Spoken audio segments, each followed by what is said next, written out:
In the opulent courts of Elizabethan England, where power and elegance danced in a delicate balance, a dark secret lay veiled beneath the layers of opulent beauty. Today, we journey back in time to uncover the enigma that shrouded the lives of women in this era of grandeur and intrigue. Among them is the illustrious Queen Elizabeth I, whose pursuit of an elusive beauty led her down a treacherous path. Her final days, cloaked in melancholy, witnessed the loss of trusted confidants, an aching heart, and a body ravaged by afflictions both seen and unseen. A modern investigation, led by Home Office pathologist Dr. Brett Lockyer, unravels the veils of time, piercing through the mysteries that have veiled the true cause of her passing. Professor Alice Roberts, a seeker of truth in historical enigmas, turns her gaze to the last Tudor ruler. The experts delve into the labyrinth of Elizabeth's health, exploring the myriad conditions that might have ushered her into eternity. For over 4 centuries, Queen Elizabeth I's cause of death remained a puzzle, obscured by whispers of blood poisoning. Yet the Queen's explicit wish, voiced before her passing, barred the path to a post-mortem examination.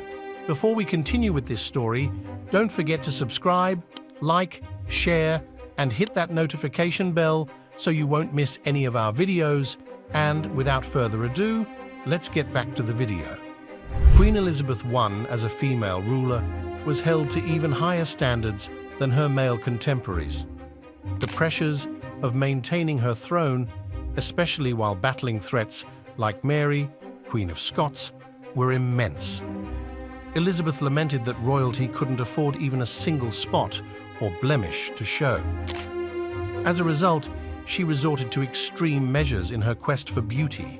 Pale white skin was the signature look for the upper class in the Elizabethan era, symbolizing nobility and earthly perfection. Queen Elizabeth I's makeup was a manifestation of this ideal, albeit at a deadly cost.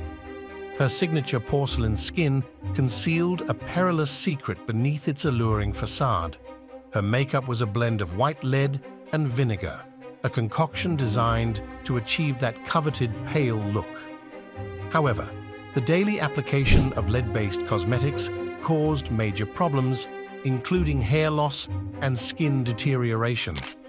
The silent poison of lead may have eventually contributed to the Queen's decline. But it wasn't just lead that posed a threat.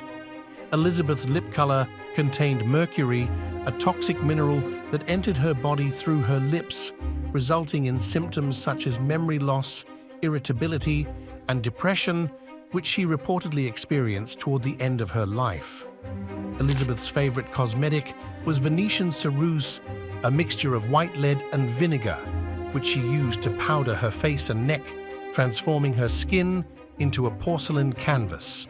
However, this seemingly perfect beauty mask contained dangerous poisons that seeped into her skin, corroding her facade. As time passed, Elizabeth's layers of makeup grew thicker, reportedly reaching an inch in thickness toward the end of her life. Elizabeth's pursuit of beauty was driven by societal pressures that extended far beyond her reign. In Elizabethan England, it was against the law to create unflattering portraits of the Queen. Painters had to portray her as wrinkle-free and eternally youthful, even as she aged into her 60s. Portraits idolized Elizabeth's looks, showing her as she wanted to be seen, strong, healthy, with pale, unblemished skin. Elizabeth's tragic story didn't end with her cosmetics. In her later years, she fought to conceal the signs of aging. Still in 1599, the Earl of Essex managed to catch sight of the Queen without her wig and makeup. To his shock, he found her mostly bald, with wrinkles that betrayed her years. It was not only the Queen who danced upon this perilous stage. Noble women and courtiers alike followed suit, wielding their own arsenals of hazardous concoctions. Smallpox, a relentless adversary, left its indelible mark on many, compelling them to cloak their scars in layers of concealing pigment. The relentless quest for an idealized beauty unfurled as a precarious dance with destiny, where leaden mercury wove their tendrils into the very fabric of existence. As time progressed, so did the weight of expectations. Every imperfection, every blemish, became a beacon in the eyes of the world. The mask was as vital as the monarch. Yet beneath the veneer of paints and powders, beyond the gilded chambers, lay a tale untold, a narrative etched in the annals of history. It was a story of beauty, power, and a silent poison that reverberated through the ages. As the Queen's health deteriorated in her final months, she refused to let doctors examine her. She believed that if she lay down, she would never get up. Elizabeth stood for 15 hours straight, supported by pillows, until her inevitable collapse.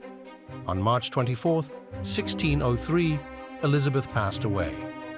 Did lead makeup ultimately end the Queen's life? While other possibilities like cancer or pneumonia have been considered, her decades-long use of lead-based makeup certainly played a role in her declining health. In the grandeur of Elizabethan England, we unravel a tapestry woven with secrets. The pursuit of beauty was a double-edged sword, where appearances concealed the peril that lay beneath. Queen Elizabeth, frail and emaciated, faced her final hours. Dr. Lockyer's findings, an indelible mark in history, proclaimed pneumonia as the fatal blow. Queen Elizabeth I was a powerful and influential ruler, and she was held to even higher standards. The pressures of maintaining her throne were immense. Elizabeth knew that her appearance was important to her public image, and she was determined to project an image of strength and power. She used a variety of cosmetics to achieve the desired look, including white lead foundation, rouge, and lip color.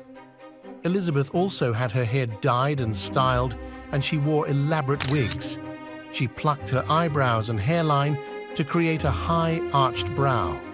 These beauty practices were all very time-consuming and expensive, but Elizabeth was willing to do whatever it took to maintain her appearance. Elizabeth's obsession with beauty was not just a personal vanity, it was also a political necessity. She knew that her image was important to her subjects, and she used it to her advantage. She projected an image of strength, power, and youth, and this helped her to maintain her authority and legitimacy as queen. Queen Elizabeth warns beauty standards were extreme.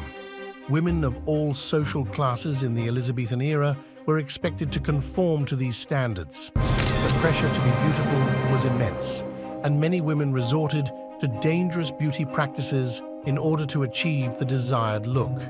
The beauty standards of the Elizabethan era are a reminder of the harmful effects of unrealistic beauty ideals. These ideals can lead to low self-esteem, eating disorders, and other health problems. It is important to remember that beauty is not just about physical appearance, it is also about inner beauty, such as confidence, kindness, and intelligence. Until next time, may history's mysteries continue to captivate our hearts and minds. If you like this video, make sure to subscribe to our channel and hit that notification bell for more videos like this.